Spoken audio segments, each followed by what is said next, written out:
Deux titres au cours de ce journal. Le salon de l'étudiant ce lundi 21 mars 2022 à la salle du Café. Une rencontre qui a d'ailleurs été organisée par Smart Afrique en partenariat avec le ministère de l'Éducation nationale. Vous aurez plus de précisions au cours de ce journal. Nous parlerons également de la fin du séminaire de réveil à l'église de Centre d'Adoration Hermon sur le thème « La délivrance familiale ». Mesdames et messieurs, chers téléspectateurs, bonsoir, bienvenue à tous. En début de ce journal, nous parlons du salon de l'étudiant ce lundi 21 mars 2022 à la salle du Café. L'occasion a été donnée aux élèves de terminale des différents établissements de la capitale gabonaise de découvrir les grandes écoles supérieures étrangères. L'occasion, on va dire, la rencontre a d'ailleurs été organisée par Smart Afrique en partenariat avec le ministère de l'Éducation nationale. Plus de précisions dans ce reportage. Les images sont de Boris Mikolo. La procédure de coupure du ruban a été exécutée par Madame le ministre de l'Éducation nationale en vue de permettre le lancement officiel du salon de l'étudiant qui s'est tenu ce matin dans une salle de la place de Libreville. La mise en place de cette rencontre intellectuelle vise à promouvoir les différentes écoles supérieures étrangères pour mieux orienter les futurs étudiants gabonais après l'obtention de leur baccalauréat. Le salon de l'étudiant est une plateforme d'échange entre les différents établissements d'enseignement supérieur et les élèves de classe de terminale, les étudiants, les parents d'élèves et autres publics. Ces échanges portent notamment sur les projets d'orientation, les opportunités d'engagement et les enjeux d'avenir. Le présent salon a donc pour but de faire connaître les formations qui sont proposées dans les filières des différents établissements supérieurs retenus, avec des niveaux et des spécialités très variées. L'ambassadeur du Maroc au Gabon s'est félicité de la tenue du salon de l'étudiant et tient à renforcer les liens entre Gabon et Maroc. Je suis ici au Gabon depuis 6 ans et je peux dire que je commence à devenir gabonais. Et les Gabonais sont également chez eux quand ils arrivent au Maroc.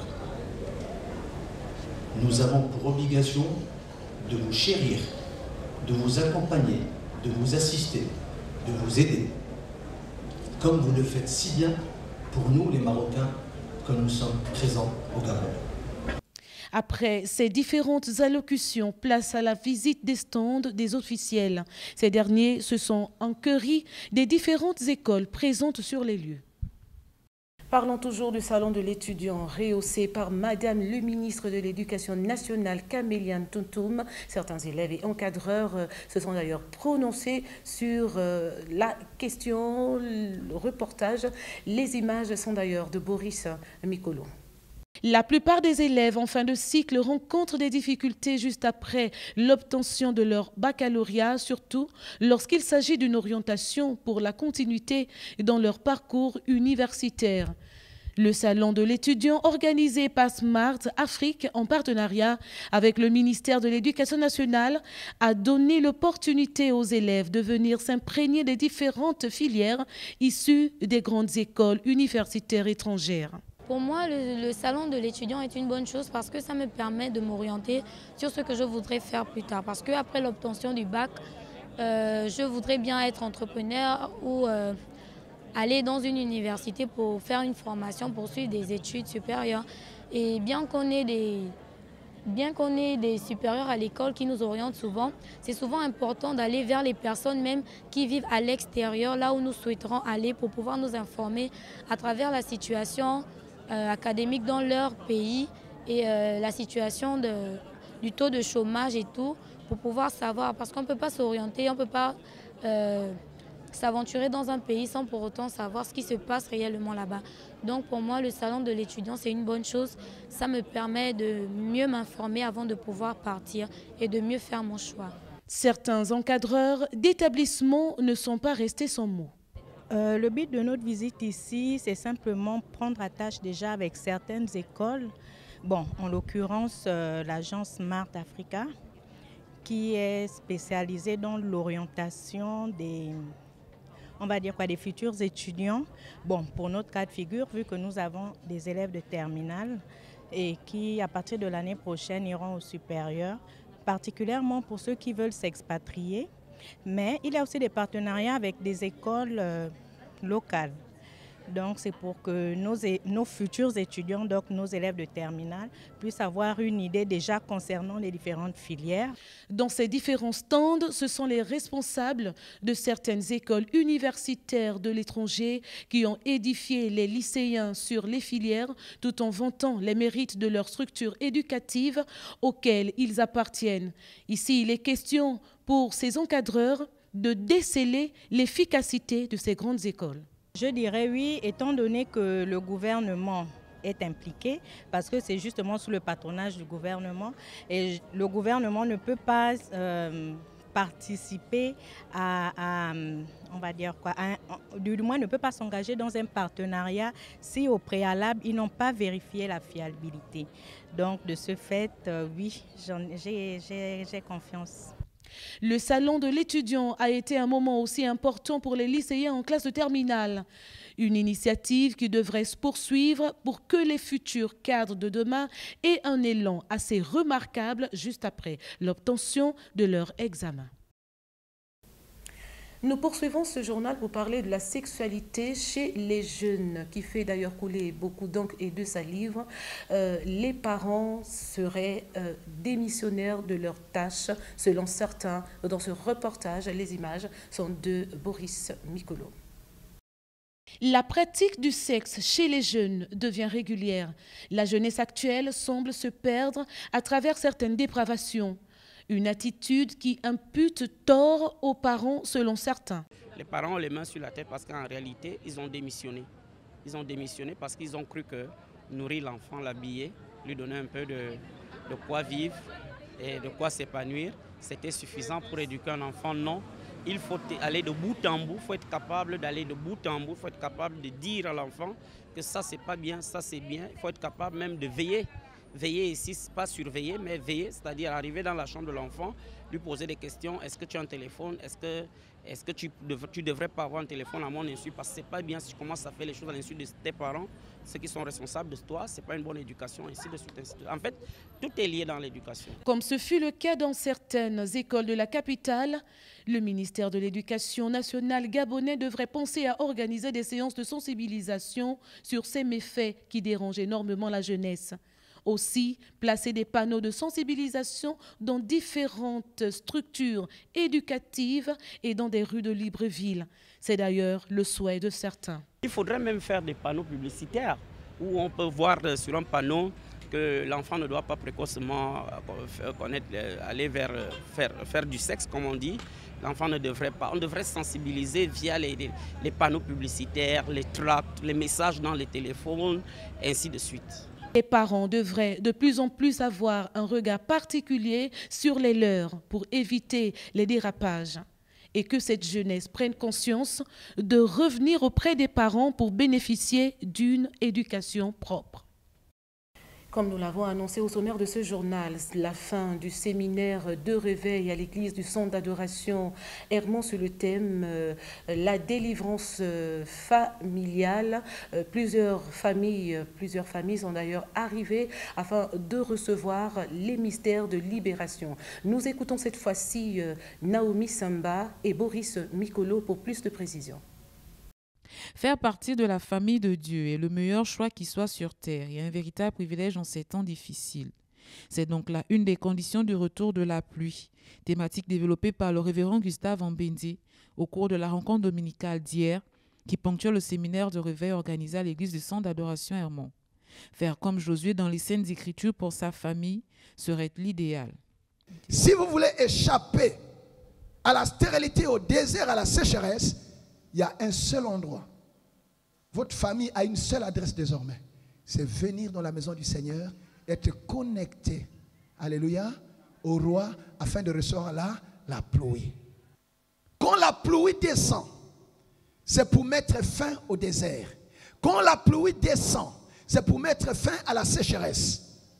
C'est pour cela que ceux qui sont intelligents, ils font comme Josué, nous l'avons dit le dernier jour. Josué dit, choisissez qui vous voulez servir. Mais moi et ma famille, moi et ma maison, nous avons déjà fait notre choix. Nous servirons l'Éternel.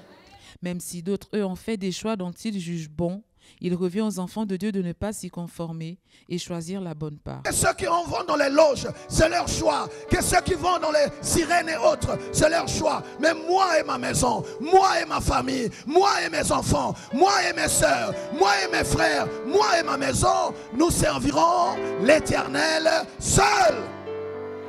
Seul Dieu a la capacité de relever une famille longtemps retenue en captivité par les œuvres des ténèbres. C'est l'Éternel seul qui peut relever la dignité d'une famille. C'est l'Éternel qui donne un nom à une famille. C'est l'Éternel qui console une famille. C'est l'Éternel seul qui peut restaurer une vie brisée. Je ne sais pas ce que tu as vécu, mais quand je suis entré, notre fille chantait, c'est encore possible. Oh yes. Quelque chose peut encore germer et fleurir dans la vie des familles, car c'est Dieu seul qui a le dernier mot. Retour encore une fois de plus sur ce programme, sur la fin de ce séminaire à l'église du centre d'adoration Hermon, qui a d'ailleurs été très révélatrice pour le peuple de Dieu. Plusieurs autres points ont été élayés par le révérend pasteur Gustave Ambendje du Congo-Brazzaville. Nous laissons toujours la place à Naomi Samba et Boris Mikolo pour le commentaire. Les soldats vinrent donc et ils rompirent les jambes au premier, puis à l'autre qui avait été crucifié avec lui.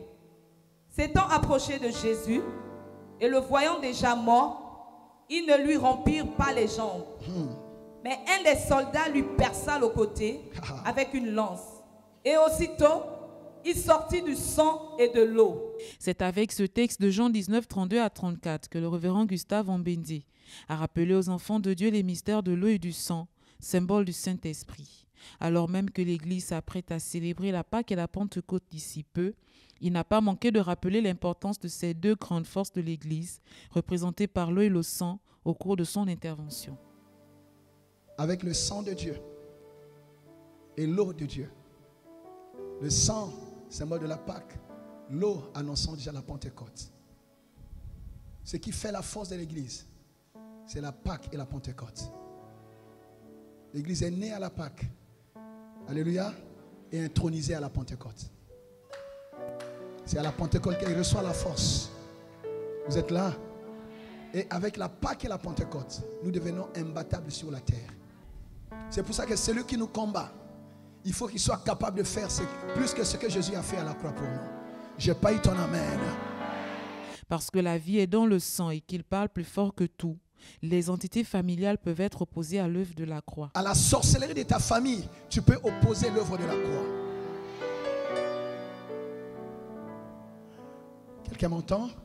Aux paroles de malédiction, de condamnation, d'échec qui ont été libérées contre ta vie, tu peux opposer le tout est accompli de Jésus-Christ à la croix. J'ai pas eu ton amen. Si le sang de votre famille est tellement mauvais qu'il témoigne contre vous, le sang de Jésus qui a coulé à Golgotha est en train de parler pour ta justification, ta délivrance, ta restauration, ta liberté. Quelqu'un dit amen. Il est dans le sang. Notre vie est dans le sang de Jésus. Mais ceci ne profite qu'à ceux qui viennent, bien-aimés, à l'autel de la croix.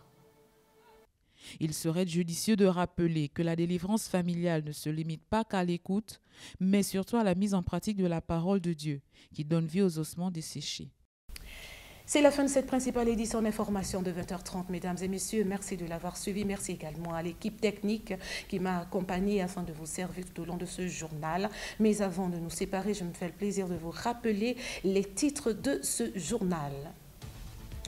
Nous avons parlé du salon de l'étudiant ce lundi 21 mars 2022 à la salle du Café.